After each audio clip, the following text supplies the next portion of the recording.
محترم مسلمانانو خویندورونو، نن درته د استغفار ډیره ناشنا او ډیره بهترینه وظیفه یم. یاد ساتئ محترمو، د امام احمد بن حنبل رحمت الله علیه دا قصه تاسو واورئ او تاسو په دې ترتیب او په دې طریقې باندې استغفار کول شروع کړئ. ستاسو هر دعا به دا قبلیږي، ستاسو هر حاجت به دا پوره کیږي، ستاسو هر یو مشکل محترم او دا به ختمیږي. خو لیکن موږ استغفار وایو او استغفار غلط وایو، ځکه زموږ او ستاسو استغفار دا قبلیږي نه. نو چې استغفار قبلیږي نه، نو بیا زموږ او ستاسو وظیفه دا قبلیږي نه. وظیفه چې نه قبلیږي، نو بیا زموږ او ستاسو حاجت دا نه پوره کیږي. راځئ محترمو، دا قسم واورئ او خپل استغفار دا ټیک کړئ. تاسو چې کله استغفار صحیح شو، د هغې د ویلو تعداد برابر شو، معلوم شو انشاءالله عزیز ستا په یو استغفار باندې الله پاک نهرونه جاري کوي، ستا په یو استغفار الله پاک بارانونه کوي، ستا په یو استغفار باندې ستا د خولې نه وتې لفظ دا الله پاک پوره کوي، ستا په یو استغفار باندې الله پاک ستا تمام مسلې حل کوي. الله پاک به ستا حاجت پوره کوي، ستا پریشانۍ به ختموي. که ستا نکاح نوي شوی، الله پاک به دله په ښه ځای کې رشته وکړي. بسم الله الرحمن الرحیم. شروع کوم د ډیر زیات بخونکي او د ډیر زیات مهربان رب په نوم باندې. زه ګواهي ورکوم د دې خبرې چې د الله پاک نه علاوه د عبادت لایق بل څوک نشته او نبی کریم صلی الله علیه و آله وسلم د الله پاک بنده او د الله پاک رسول دی. محترم مسلمانانو خویندورونو، الله پاک دې زمونږ او ستاسو تمام دعاګانې قبول کړي. الله پاک دې زمونږ او ستاسو تمام مسائل دا ختم کړي.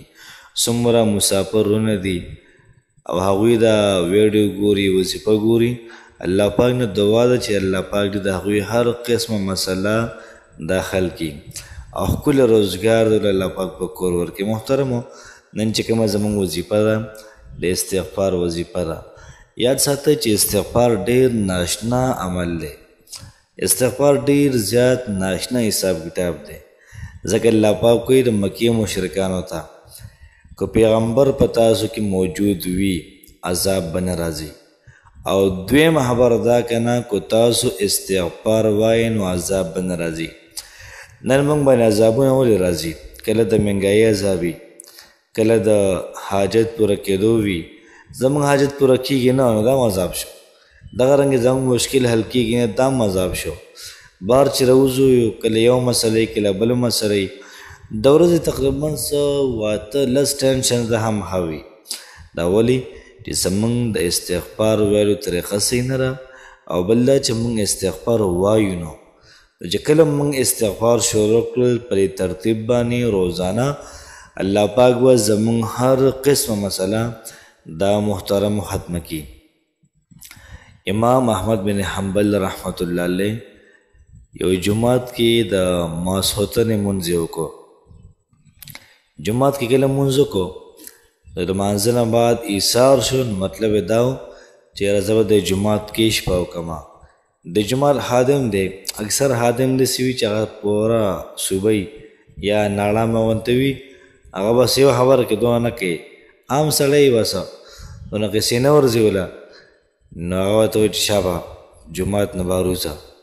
امام احمد بن حنبل رحمت الله علیه ورته فرمایل ګوره مسافر یم، د بل وطن یم، د بل ځای یم، زه به شپه به د جومات کې وکړم، خیر دی ما ته څه وایم. خو دغه سړي د ده یوه خبره وانه اورېده او لاس نه ونیو او د جومات نه په زور رابار کړو، د جومات نه په زور او په راښکل رابار کړو. امام احمد بن حنبل رحمت الله علیه خپم شو، دا څنګه سړی دی یار. خو په دې کې یو سړی راغلی او امام احمد بن حنبل رحمت الله علیه د لاس ونیو، د لاس نه ونیو، ځان سره یې بوتلو. ورته سړی چې کله په لار روان و، ذکر به کوو د استغفار، ذکر به کوو، استغفار به ویلی تر دې پورې چې کوره پورې استغفار یې ویلی. بیا تقریبا چې څونه یې ویهو، بیا مې استغفار ویل، سر راپاسېد، بیا مې استغفار ویلی. نو امام احمد بن حنبل رحمت الله علیه ورته فرمایي ځوانه دا راته ووایه چې ته دومره استغفار وې نو آیا تاله د استغفار څه فایده درکړه او که درې نه کړله؟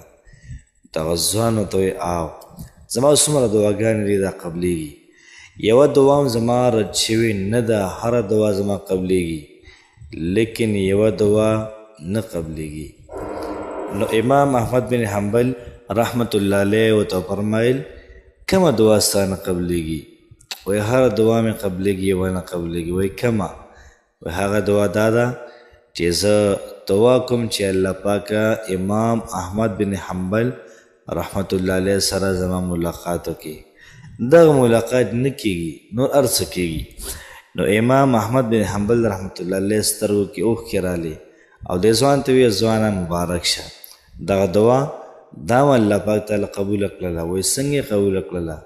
وایي زه امام احمد بن حنبل یم، د جومات نه خلکو په زور راویستمه او الله پاک ستا فال راوستمه. ستا په استغفار کې دومره زور ستا په استغفار کې دومره زور چې زه خلکو په راښکلو راښکلو جومات نه راویستمه او ستا فال او ستا ملاقات له رالمه. محترم مسلمانانو خویندرونو، استغفار دومره طاقت لري چې یو سړی د بل چا د ملاقات شوقین دی او دی صرف وسیله کې استغفار ووایي، الله پاک یې په خپل استغفار راولي. زموږ څومره مسلې دي، آیا په دومره ترتیب سره موږ استغفار ویلی دی؟ موږ هم بس یو څل پېرې ووایو بیا کینو د وحې په انتظار و چې کله به کار کېږي. او دغه حال زموږ د منځونو هم دی. 2 رکعته مونځ وکړو بیا اسمان ته ګورو یا الله پاکه نو جبرائیل خو راکونه شو، یو څل پېرې درود شریف وایو وظیفه وکړو بیا د وحې په انتظار باندې یو. ډېره غټه غلطي ده محترمو، ځکه مسلسل یو عمل کول غواړي، د زړه نه کول غواړي. څوک ور د عمل قبول شوی نه وي مې پرېږده، عمل شروع کړه، د ځوان بشن عمل شروع کړه، هغې پورې پرېږده مو چې څو پورې ستا حاجت نه پوره شوی، ستا مشکل نه حل شوی، دونه پورې. نن چې کله زموږ دعاګانې قبلیږي نه، د هغې نه وروسته یو زبردست ریزن وي، یوه لویه مسله وي، یو وجه وي، د ګناهونو انبار هم الله پاک ته هیری توبې وباسو، د ګناهونو انبار هم الله پاک ته هیری بیا هم ګیله کو چې دعا نه قبلیږي. لومبی د دغه ګناه نه توبه وباسي، یا الله پاک دا ګناه به نه کوم، د غټو ګناهونو نه د وړو نه توبه وباسه. چې توبه دې ویستله تمام ګناهونه به د الله پاک معاف کړي. چې کله د ګناه معاف شله بیا راشه وظیفه وکړه، بیا راشه ذکر وکړه، خو داسې انداز باندې ذکر وکړه چې الله پاک ستا ذکر خوښ شي. محترم مسلمانانو خویندرونو، که ستاسو حاجات نه پوره کېږي استغفار دا ختم وکړئ، که ستاسو مسلې نه حل کېږي استغفار دا ختم وکړئ. روزانه استغفار وایئ، روزانه استغفار وایئ، تقریبا چې کم از کم 1000 پیرې سار او 1000 پیرې ماښام چې تاسو وایئ. او دې کې ترتیب دا دی استغفر الله استغفر الله، او بل ویلی شي استغفر الله الذي لا اله الا هو الحي القيوم واتوب الیه. یو ډیر زیات لوی عالم دی د ثواب، هغه دا وایي چې کو پیسې د پکار دي په یا باندې به زبر راولي، استغفر الله الذي لا اله الا هو الحي القيوم واتوب الیه. بیا داسې وایي. او دغه رنګې استغفر الله ربي من كل ذنب واتوب الیه، دا استغفار هم ویلی شي.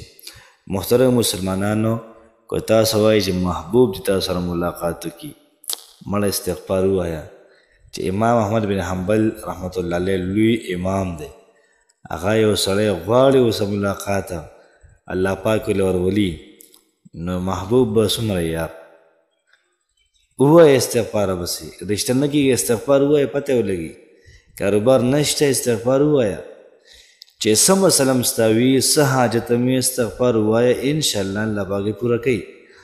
څونه مشکلات وي استغفار ووایه.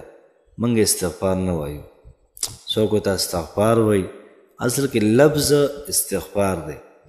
نو کوشش وکړه محترمه چې استغفار د خپل د ژوند معمول ساز کړو. روزانه ما یاد کړه 1000 پیرې سار او ماښام، یا 1000 پیرې سار او 1000 پیرې ماښام. کوشش وکړه استغفار ښه ډېر ووایې، تاسو ګرځئ استغفار وای، کینئ استغفار وای، سملئ استغفار وای، په هر یو حالت کې استغفار وای. داسې نه چې لکه نن مې سل پیرې ویل بس قصه ختمه، نه، استغفار وایه، هر ډېره وایه، ځکه الله پاک په قرآن مجید کې د استغفار دنیا پیدا ذکر کوي که نه.